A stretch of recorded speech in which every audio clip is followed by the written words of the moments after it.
This Brouhaha is the title of a story by Ezekiel Kralin, the next installment in his story about the little dogs. Ezekiel Kralin wrote, Email correspondence, April 4th to April 7th. Subject, Deke was an a-hole yesterday morning. Continued. Date April 4th. More about Victor, our maintenance man. As I've mentioned before, he's been especially friendly towards me of late, and yesterday afternoon was no exception, for when I was sitting outside with the doggos, he stepped through the gate with his new assistant, each rolling a trash bin out to the curb. I assumed Victor was going to ignore my presence, considering my sidewalk station that classifies me as homeless in the eyes of most, but no, he did not. Instead, he turned to me with a most amiable, "Hey, how's it going?" and a bright smile. That really touched me, and I grinned back, told him I'm doing well, while rubbing Flacco's belly, who lied recumbent upon my lap. Her little hind legs pointing up in floppy repose. So what's going on with Victor, I wonder? Is he aware of all the brouhaha surrounding me regarding the managers and possibly other residents' hostility against me? Has Kevin been speaking badly of me into his unappreciative ears? Are his friendly gestures a comrade's signal he's on my side, and that perhaps some others are too, who live at Hotel California North? Be that as it may, I was unequivocally delighted he gave me kind attention while I was sitting on the sidewalk with my glorious Brindlekin. Now get this, something else nice happened to me while tending to the woofies. An old Chinese fellow with a cane was wobbling toward me, then slowed down when he got right beside my spot and muttered something I could not comprehend. He wore aviator shades, and his back was slightly bent over, not sure whether he was actually addressing me or not. I looked up at him with a smile and a nod, then resumed tapping on my smartphone to check for incoming alerts. He then moved ahead a few more feet, but turned back and stood closer to me than before, so I turned my head to him and said hello, upon which he queried, Can you perhaps use a little money to help your dogs?" "Wow, that's very kind of you," I replied with a glowing heart. "Thank you, but I don't need any. A homeless friend of mine owns these dogs, and I watch over them once or twice a week while he runs some errands. I just live over there," pointing at my building. "Oh, I see." His face lit up with a smile. "Well, I wish you and your little dogs a wonderful day now." "Yes, and you too," I replied, "and thanks again." In addition to my sweet encounter with Victor and that Chinese fellow, Wes also showed up, who was always looking for Deke to buy more weed, but no real interest in chatting with yours truly. I saw him approaching from near the bus stop, so I held a hand up in greeting. "Hey there, Wes. I see you made it through the deluge," meaning those atmospheric river washouts from late December through early January, and I even thought of him from time to time during that season, knowing he lives outdoors in a secluded wooded area somewhere near the UCSF campus. He's certainly not the friendliest person I've ever met, and scowled when I brought up those biblical downpours, probably for the unpleasant memories they evoked. "Oh, it was tough," he replied. "I do a lot of gardening and yard work, and I'm out of $1,500 because the ground was so wet I couldn't do any job for 2.5 months. "Oh, man, sorry to hear that," I sympathized, though wondering who the fuck would ever hire him, with that ragged serape that's seen better days, filthy trousers, straggly red hair down below the shoulders, and massively rotten teeth with all the front ones missing, not to mention that grotesque untrimmed beard which fanned out in all directions except up. "Oh, that's all right. I don't need to talk about it." He sighed in resignation. "No one wants their ears chewed off hearing my own troubles." "No, I don't mind," I said. "Please, go on and tell me a little more." So he did for a few minutes, during which time I really couldn't understand anything he said due to the poor quality of his speech thanks to those missing teeth, and perhaps that mossy gray slime upon his tongue. Thank glob I couldn't smell his breath from where I sat. I just nodded my head at appropriate moments to pretend I understood, and when he was finished he asked me, "Where's Deke? He sold me some good bud a couple weeks ago, so I'm hoping I can buy some more today." "I don't know where he goes, Wes," I replied. "I'm not privy to that information, but he should return in an hour or so." He then wished me a good day and took off. Later, shortly after Deke's return, he showed up again, and I left them to their exchange while I went back upstairs to prepare another 4 or 5 days' supply of doggy victuals. 3 o'clock, KNYOLP Fort Bragg. Zeke continues. Read this Friday at 2 p.m., attorney appointment, date April 5th. Watson wrote, excellent. I replied, indeed, but it's just an initial interview before the attorney decides whether or not to take my case. I'm sure he will, though, as the GG Bar is dedicated to aiding those most vulnerable, and my case is far from frivolous from my end of the shit stick. The interview will be conducted over the phone, by the way, and a suitable fee arrangement will be made at that time. Of course, what's suitable is $0 in my case, but we'll see. Hopefully I'll get through this with flying crullers before Russia starts dropping nuclear bombs. Anal retentive acolytes such as yours truly despise loose ends.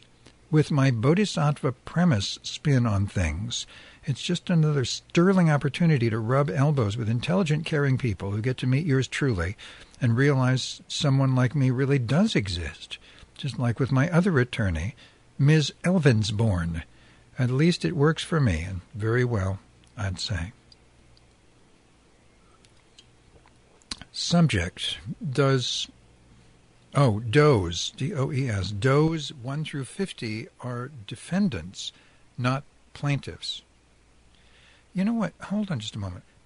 I'm trying to figure out where, every once in a while, the volume in my headphones of my own voice becomes really loud, and then it gets soft again, and I'm not changing anything. I'm looking over at the meters, and they're hardly moving. I think there might be some corrosion going on in one of the connections.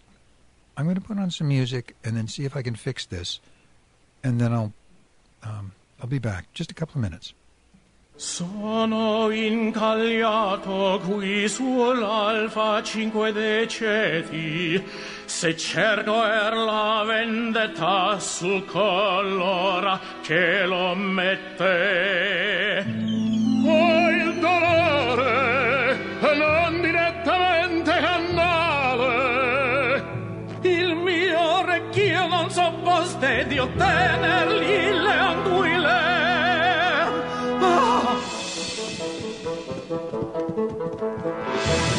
Che cosa desiderate con le genesi? Avete ucciso la mia moglie, avrò vendetta. Qui è il deprovisto. Pensate che abbiate vinto questo tondo, che le marciome prenderò conto.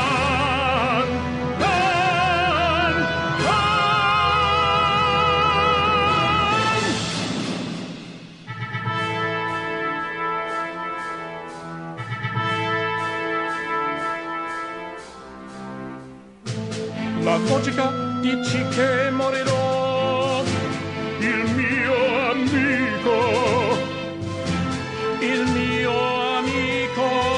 non vada, sono guastato,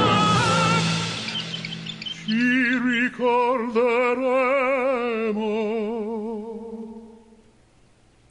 Okay, maybe you didn't get from that what exactly was going on. That was Robot Chicken. That was from the Italian puppet opera Le Wrath di Khan, The Wrath of Khan, an Italian puppet opera about the old show Star Trek movie. Look that up. It exists. It's amazing. So I think this is... I think basically it was just something was loose. It's all working fine now. It's just singing along. That happened a few times over the course of the show in the last few hours. I guess I can fix it in the recording. I can look through where the volume is low and bring it up. So at least the recording will be untroubled. More things to do. Ezekiel continues. Upon a thorough reading of the summons this morning, the true names and capacities, whether individual, corporate, associate, or otherwise, of cross-defendants, does 1 through 50, are unknown to plaintiff, who therefore sues these defendants by such fictitious names. Plaintiff is informed and believes and thereon alleges that each doe defendant is legally responsible in some manner for the damages or injuries alleged herein. So an additional 50 people are being sued besides myself and a blah blah realty. I don't understand how this could be. Well, that'll be one of several questions I have for my attorney when I speak with him today at 2 p.m. Less than 2 more hours to go before I do. I'm fully prepared for the interview. Deke dropped by yesterday, late afternoon. Of course, asked for his next payment 3 days ahead of time. I told him okay, but it's going to be $80 from now on. He said fine, didn't give me any grief over that. I put new music on his chip, fed and watered the pups, then they took off towards Castro Street, but returned a few hours later and hanged out front till 11 p.m. Nothing bad to report. It was a pleasant meet-up all around. I told him I need tomorrow, Friday, all to myself until 4 p.m. because I have some important interviews to tend to, a new lawsuit and a new attorney. Is this about the dogs? He queried with a grin. I bet it's about the dogs. No, it isn't, I lied, because he doesn't deserve the angst around this situation and wouldn't understand the details anyway. Just a bunch of false accusations by some people in this building who want to sue me as a way to get to the landlord and collect a bunch of moolah. So someone and his friends are ganging up on you, he replied, using you like their bitch. Yeah, that's about it, Deke, I nodded. I've been through this before years ago, and they fell flat on their faces. I didn't even have to go to court to defend myself. They wound up dropping the case. He said, if I'm innocent, why do I need a lawyer then? Just brush him off. So I explained that whenever someone sues you, you have to defend yourself with an attorney, no matter your innocence. What happened to the lawyer you already have? He further pressed. Well, she handles eviction cases, I explained. This second lawsuit is civil, so I have to find a lawyer who deals with civil cases. And that's that, Watson. I will, of course, update you about how my interview went later today.